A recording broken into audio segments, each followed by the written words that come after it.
Je pense que c'est tout à fait normal de chercher à avoir la meilleure chose, la meilleure option. Après tout, si cette envie n'existait pas, nous nous serions contentés de ce que nous avions et nous n'aurions jamais fait aucun progrès technologique. Dans cette optique, à une époque en kendo, je cherchais toujours désespérément le meilleur shinai. Et puis, je me suis rendu compte que je ne le trouverais probablement jamais. Aujourd'hui, on va voir ensemble pourquoi, et surtout, je vais t'expliquer comment je procède pour choisir mes exercices en musculation.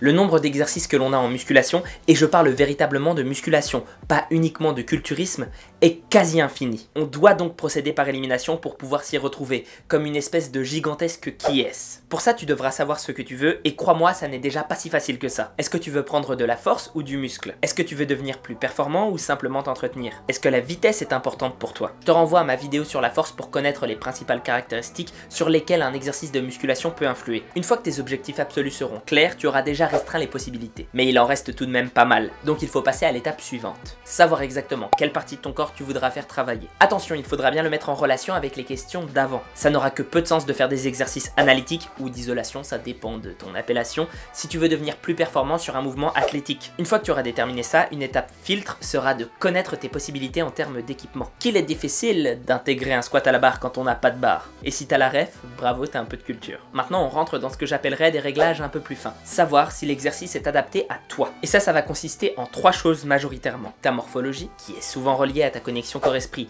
On voit rarement des brévilignes qui ne sentent pas du tout leur pec. Ta capacité d'apprentissage technique, qui est elle reliée à la maîtrise de ton schéma corporel et du schéma moteur de l'exercice, et à quel point tu ressens de la motivation à le pratiquer. Enfin, et c'est là où c'est le plus intéressant, là où je veux particulièrement insister, comment l'intégrer vis-à-vis des autres exercices déjà présents dans ton programme ou de ton entraînement parallèle. Prenons l'exemple d'un sprinter. Au premier abord, lui mettre un leg curl à la machine, ça semble tout simplement débile. Les muscles extenseurs du genou sont beaucoup plus utiles pour une course puissante. Mais sans un renforcement adéquat, les muscles des ischios, déjà pas souvent travaillés par la pratique seule, risquent d'être fragilisés à terme, de devenir hypotoniques, n'ayant plus la force de freiner ou de stabiliser les articulations. Ça se traduit en claquage à l'usure ou en compétition quand la tension est plus forte qu'à l'accoutumée. C'est le concept d'exercice d'assistance, un mouvement que tu fais pour compléter ton entraînement afin que celui-ci soit optimal. Malgré tout, tu vas quand même te retrouver avec plus de choix qu'un seul exercice. Et tu vas probablement te dire que tu n'es pas plus avancé. Mais pourquoi ce serait mal en fait? Avoir plusieurs opportunités de mouvement pour un même objectif, c'est d'une part ce qui te permettra de ne pas te lasser, et de l'autre de travailler sur de l'optimisation,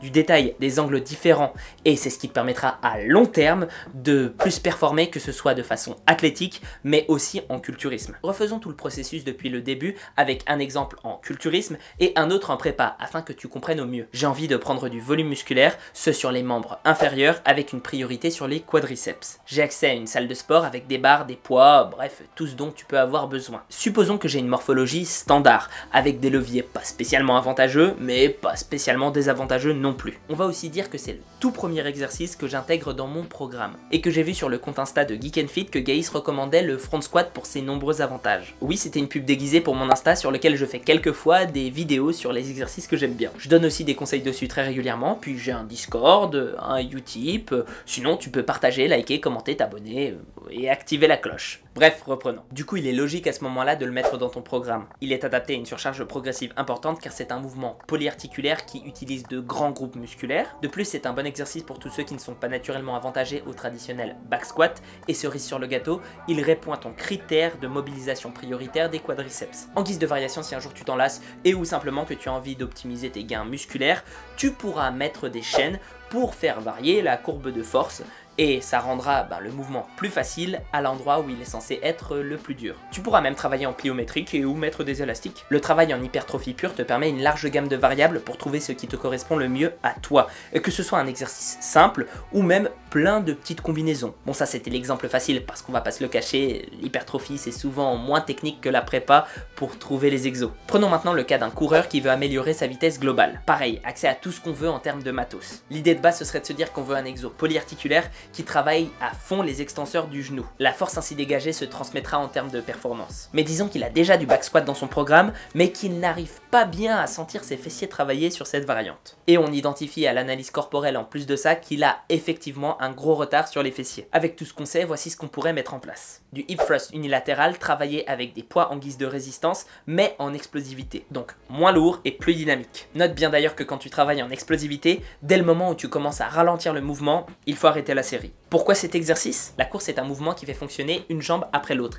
et qui demande donc une bonne stabilisation pelvi-lombo-abdominale en plus d'une musculature symétrique. Et on peut rajouter que le bassin se dirige vers l'avant. Sans compter que c'est un mouvement explosif par excellence. On retrouve toutes ces caractéristiques dans notre exercice, qui n'a pas forcément besoin d'être polyarticulaire puisqu'il renforce une faiblesse constatée. Évidemment, encore faut-il que l'athlète le ressente bien, qu'il sache le maîtriser, qu'il soit motivé par, etc. Et même sur cette base d'exercice, rien n'exclut l'utilisation de résistances différentes comme auparavant, telles que les élastiques, ou d'une partie de maintien en haut du mouvement en guise de gainage statique afin de mieux faire travailler la stabilisation. Bon, je sais, ça fait gros bloc d'informations, même si j'ai tenté de rendre ça à peu près compréhensible. Ce que je veux simplement que tu retiennes, c'est que tu ne dois pas choisir tes exercices uniquement parce qu'une étude t'a dit qu'il y avait une meilleure activation en termes d'EMG, mais plutôt avec 3 critères. Tes besoins, tout ce que je viens de détailler, et ça inclut aussi ta façon de les ressentir, les exercices. La dangerosité, j'ai par exemple fait une vidéo dessus pour le développer et tirage nuque. C'est peut-être le seul critère qui fait qu'un exercice est à bannir. La disponibilité du matériel. Il n'existe pas de meilleur exercice car les variations interindividuelles sont trop fortes pour que les études puissent vraiment bien cibler ça. Donc c'est ta culture sportive ainsi que la connaissance de ton corps qui détermineront vraiment ce qui est le mieux pour toi, sachant que rien n'est figé et que tout peut varier dans le temps. Sur ce, j'espère que la vidéo t'aura plu. Prends soin de toi et à la prochaine. Sois curieux et apprends à différencier les exercices qui valent le coup de ceux qui sont vraiment pourris, même si Insta en est blindé.